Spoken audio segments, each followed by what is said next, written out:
interés iba más allá de la sola práctica pictórica, ¿no? Sí, lo que a mí me da mucho gusto que estemos inaugurando esta exposición hoy día, porque coincide, he revisado parte de las cosas que él ha escrito, que él ha dicho, cosas que él ha, caminos que él ha andado un poco, es un poco a las huellas de él, y realmente es una personalidad que va más allá de lo pictórico, más allá de la figura artística que todos conocemos.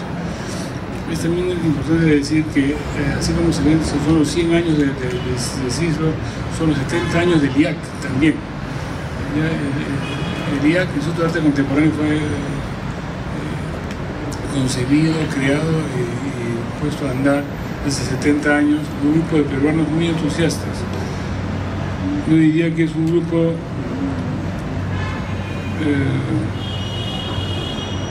de peruanos. Cislo representa una brillante generación de peruanos que explora y que busca entender de dónde venimos y como país. Ese acercamiento al país denota un interés legítimo, apunta a la creación de algo más real que una mitología prehispánica y un recuerdo de la Arcadia perdida. Entonces, gente como Fernando de Cislo, José María Arguedas, Sebastián Salazar Bondi y tantos otros fundadores del IAC iban más allá de la sola práctica artística. Pensaban ellos que había que encontrar, pues yo creo que ellos están imbuidos de una mística muy grande, y creían que el Perú era bastante más que solamente su pasado remoto y el recuerdo de las glorias del pasado, ¿no? Es ahí donde yo creo que coincidimos en un punto. Yo he dirigido varios museos y en cada museo donde yo he trabajado siempre he buscado la idea. ¿Por qué un museo, tal museo o tal otro es importante y por qué debe existir, ¿no? El museo, desde mi punto de vista, no es una colección ni es un edificio, es una idea.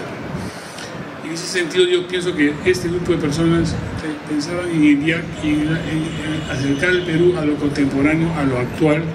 Hay una frase muy interesante de Cislo, que la voy a leer.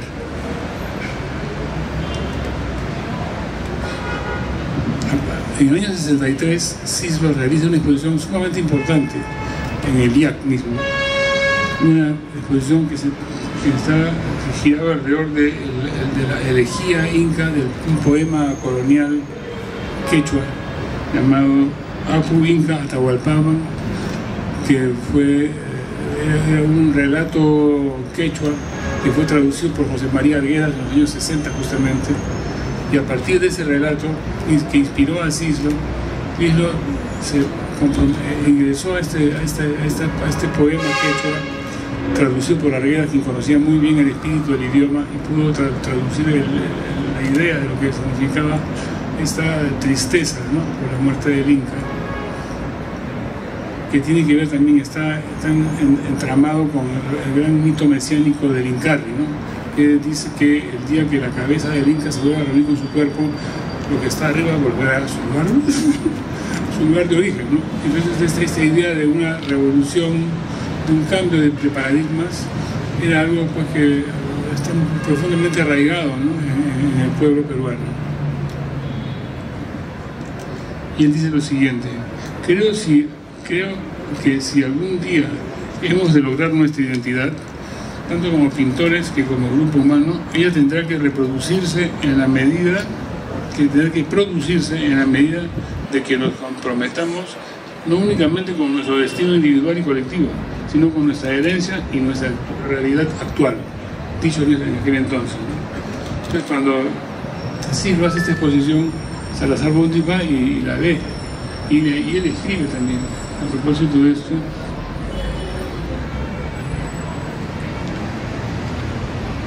Y él dice: si alguien me hubiera preguntado cuál es el tema de los cuadros de Cislo, yo hubiera respondido sin vacilar: la revolución que esperamos. Eso dijo Salazar Bondi el año siguiente, del año 64, lo publicó en un artículo. Pero estamos delante de un grupo de personas que miraban el Perú de una forma distinta, donde lo actual y lo contemporáneo debía ser también incorporado al imaginario, y no solamente un recuerdo de un pasado remoto y eventualmente glorioso, ¿no? Yo creo que desde ese punto de vista, yo pienso que MAC, que fue la aspiración mayor del IAC, era crear este museo. Este museo se crea hace 12 años solamente. Se abre al público. Entonces, sí creemos que el equipo del museo, estamos convencidos también que el discurso de lo contemporáneo en el Perú actual es sumamente importante. Porque lo que es cierto es que para nosotros un museo implica la historia, implica una serie de otras cosas, ¿no? Lo arqueológico, lo colonial, lo prehispánico, pero no lo contemporáneo. Es un museo desde ese punto de vista un poco incomprendido, o es de difícil forma de comunicarlo, porque lo contemporáneo en el Perú no es valorado lo antiguo. Mientras más antiguo, mientras más viejo, es mejor, tiene más calidad y más abolengo, ¿no? Lo contemporáneo no es visto con interés necesariamente. Y la tarea del museo justamente es poner lo contemporáneo en la agenda diaria, en la discusión actual. Estamos trabajando en eso fuertemente. Y creo que leyendo lo de Cislo y Salazar Bonte nos sentimos aún más fuertes cada vez en ese empeño.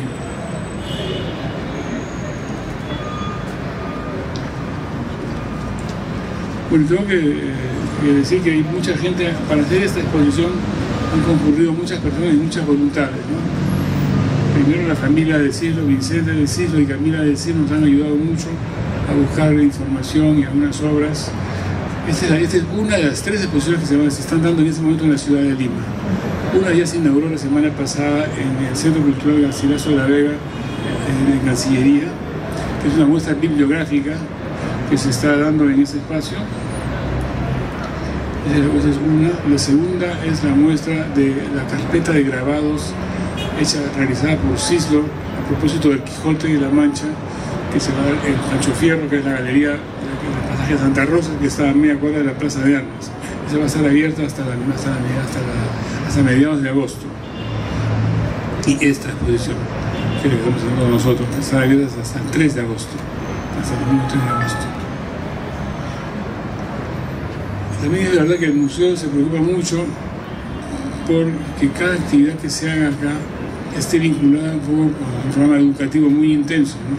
Quien dirige Lucila Yamunaque, que está con nosotros acá, ella tiene una vinculación muy estrecha con los colegios del barrio, y trabajamos muy de cerca para que cada proyecto artístico, cultural que se dé en este espacio tenga un impacto en la ciudadanía, en los vecinos de Barranco, preferentemente.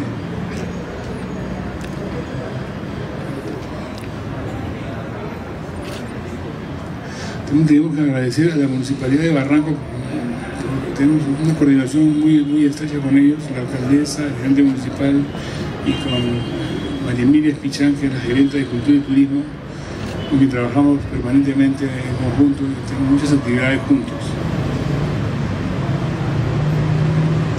Y un saludo especial al señor Gustavo González de Otoya, La Torre, presidente de Serpost, porque conversamos con ellos para presentar un matasellos en homenaje a Cislo, que se dará aquí en este espacio el viernes 4 de julio en la mañana, donde se va a presentar el matasellos de Cislo.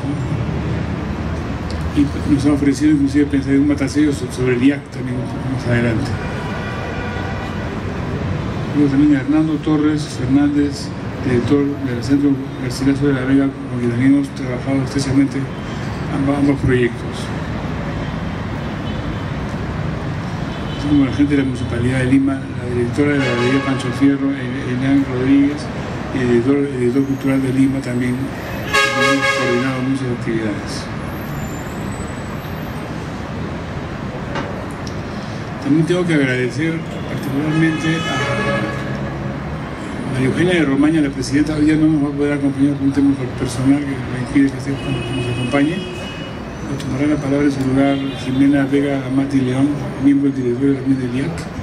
Ella nos comentará las palabras de MEC seguramente. Pero sí debo agradecer tanto a MEC, a María Eugenia, como al directorio del IAC, la confianza depositada inicialmente en mí y luego en todo el equipo con el que estamos trabajando. Es una confianza muy grande. Yo realmente me siento muy comprometido con el IAC por esa confianza tan generosa que hemos recibido de parte de ellos. Estamos trabajando, queremos honrar esa confianza.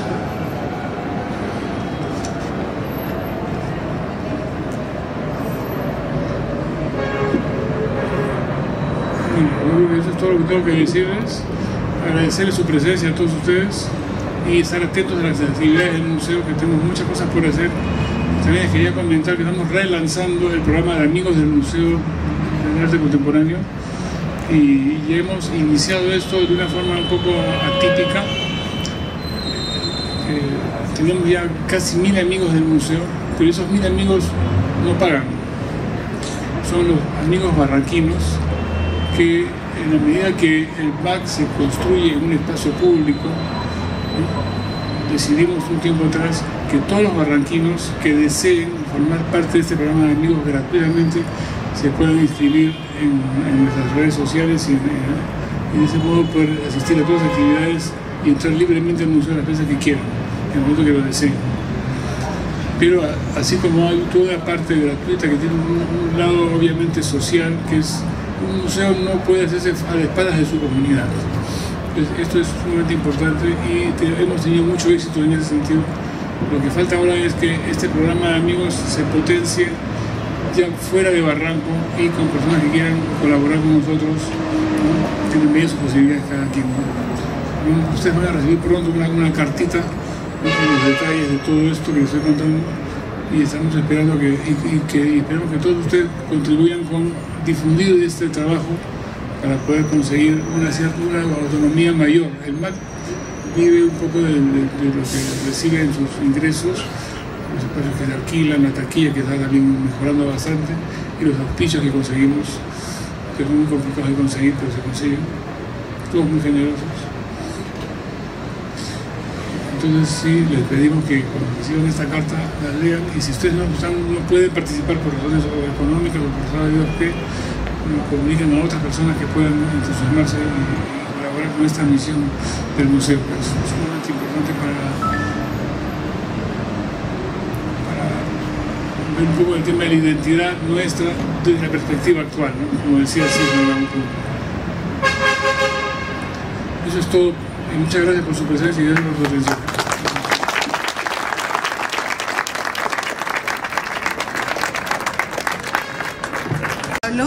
Antes de continuar, queremos saludar la presencia de la señora Jessica Vargas, alcaldesa del distrito de Barranco, al señor Manuel Espinosa, gerente municipal, y de la señora María Emilia Espichán, gerente de cultura de la municipalidad. Invitamos ahora a Jimena Vega Amati León, miembro del directorio del Instituto de Arte Contemporáneo.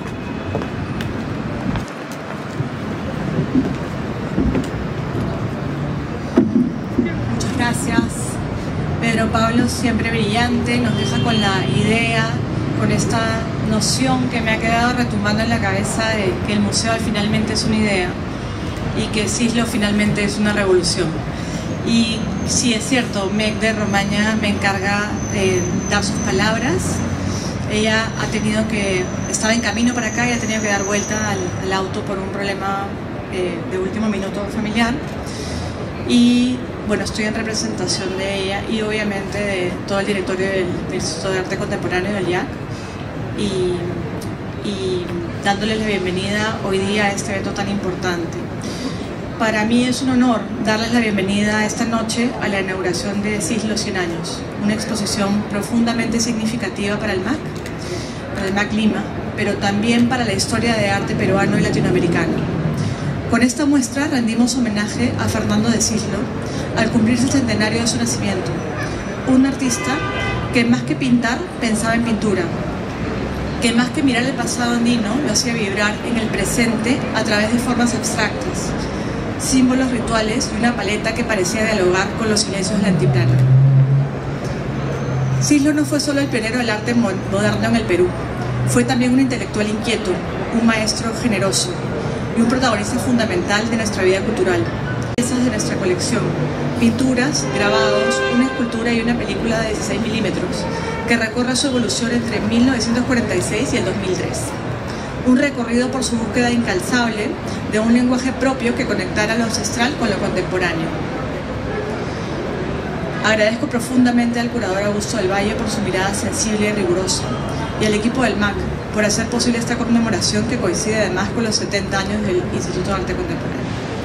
Que esta muestra sea una invitación a redescubrir la potencia estética y simbólica de un artista que nos enseñó que el arte puede ser rito, memoria y resistencia. Muchas gracias.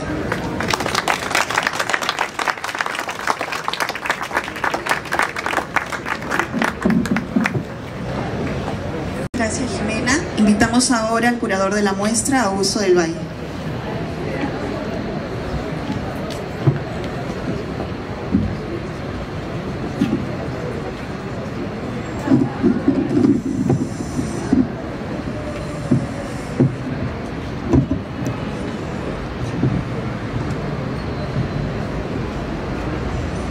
Buenas noches. Muchas gracias a todos por su presencia. Buenas noches. Muchas gracias a todos por su presencia. Voy a leer lo que he escrito. Y bueno, en esta ocasión que nos reúne aquí para hacer memoria de un artista peruano, Fernando de Cislo, protagonista de la avanzada moderna en el arte peruano del siglo XX. Son 100 años los que han transcurrido desde su nacimiento. Entre 1925 y 2025, estos 100 años, surge un arco temporal que invita a proponer incluso varias líneas narrativas.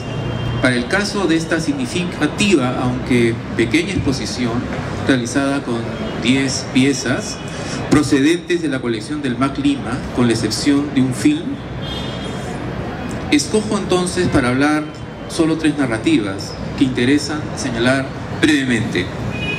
Estas son: una primera, de cómo Cislo en su periodo formativo llega a un lenguaje abstracto característico.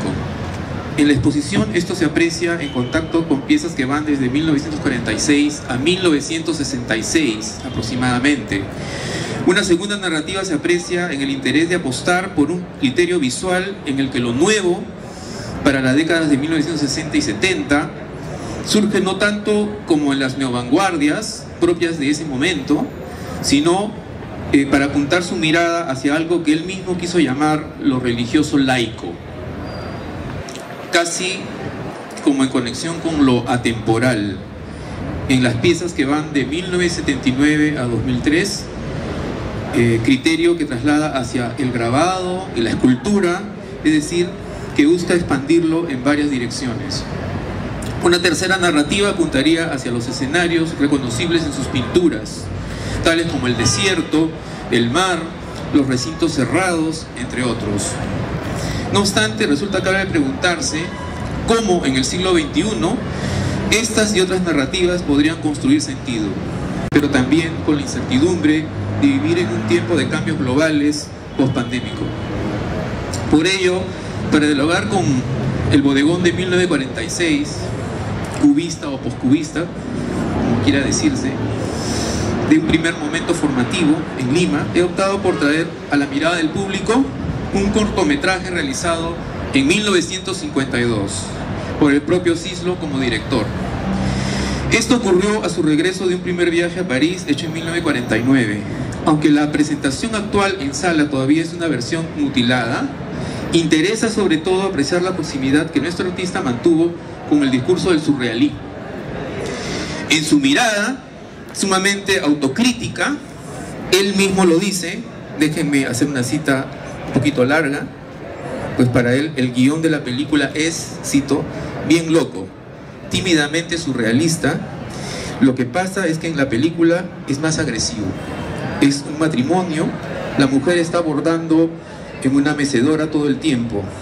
Esa es Blanca Varela. El marido está como un tigre dando vueltas en su casa. Se va a la playa y encuentra un pedazo de soga que se convierte en el fetiche que le ayuda a descubrir la belleza. Cuando lo toca, aparece una mujer preciosa. Era Amanda Reategui. Y se van caminando por el desierto.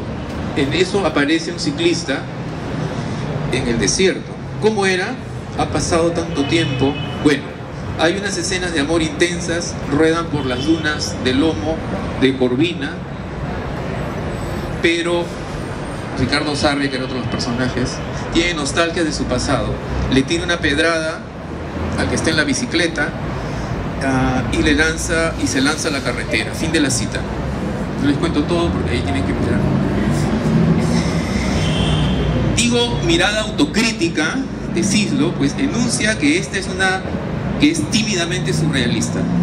Pero para nosotros la pregunta es: ¿qué vínculo existe entre este surrealismo y la pintura cuya estética visual él consolida hacia 1963 con la serie de la que ha hablado Pedro Pablo, Apuí Catahualpa, expuesta en el viaje?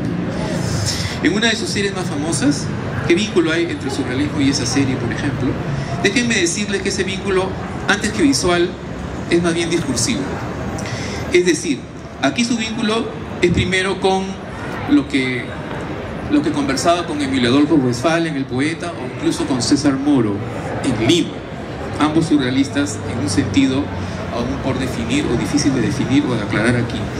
Y luego, en 1950, con el llamado padre del surrealismo, el mismo André Breton. Y todo esto resulta crucial. Pero insisto, al principio las verdades visuales no salen de ellos, sino primero de un pintor mexicano, en el que observa un vínculo con las imágenes y colores que se pueden atribuir a lo indígena, pero también al cubismo de Picasso, etc. Regresemos ahora a la película. Las imágenes solo comienzan a adquirir sentido cuando las vinculamos con la fuerza del concepto surrealista de representación o imagen poética. Cito: como el encuentro fortuito sobre una mesa de disección y una máquina de coser y un paraguas. Fin de la cita. Una fuerza que Cislo, aprendiendo de ellos, la atribuye a la mirada de lo que él llama el hombre primitivo, es decir, aquella mirada que no ha pasado aún por múltiples procesos de civilización, le hace represión y racionalización.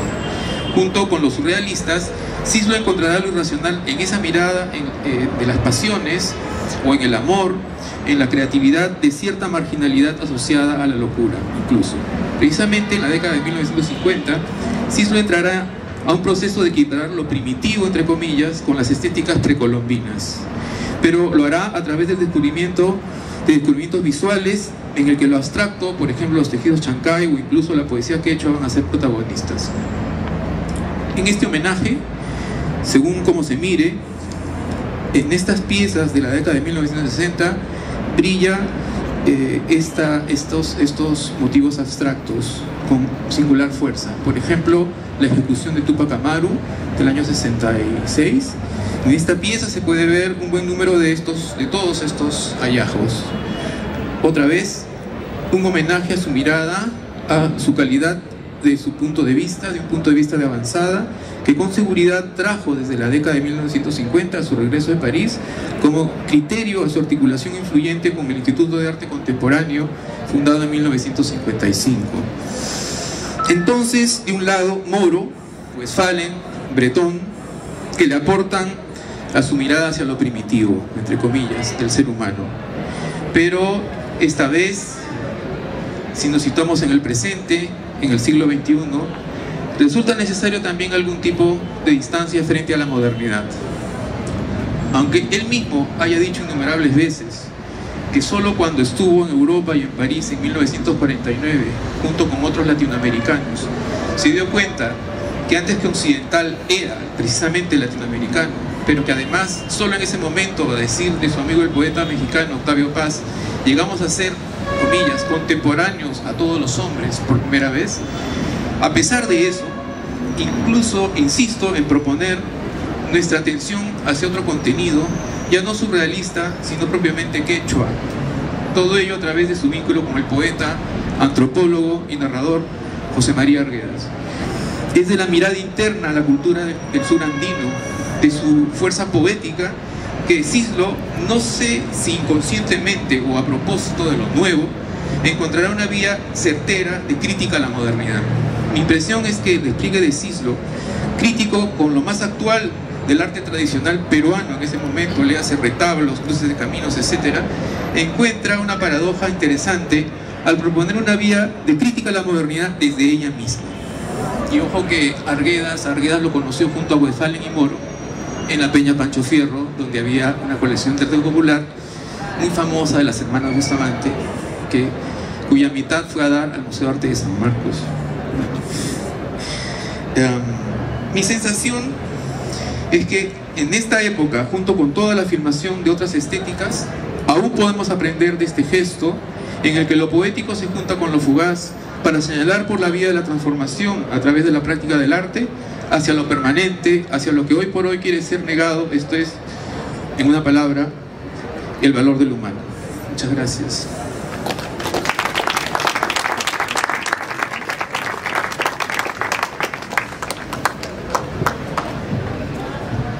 Muchas gracias, Augusto. Queremos agradecerles a todos.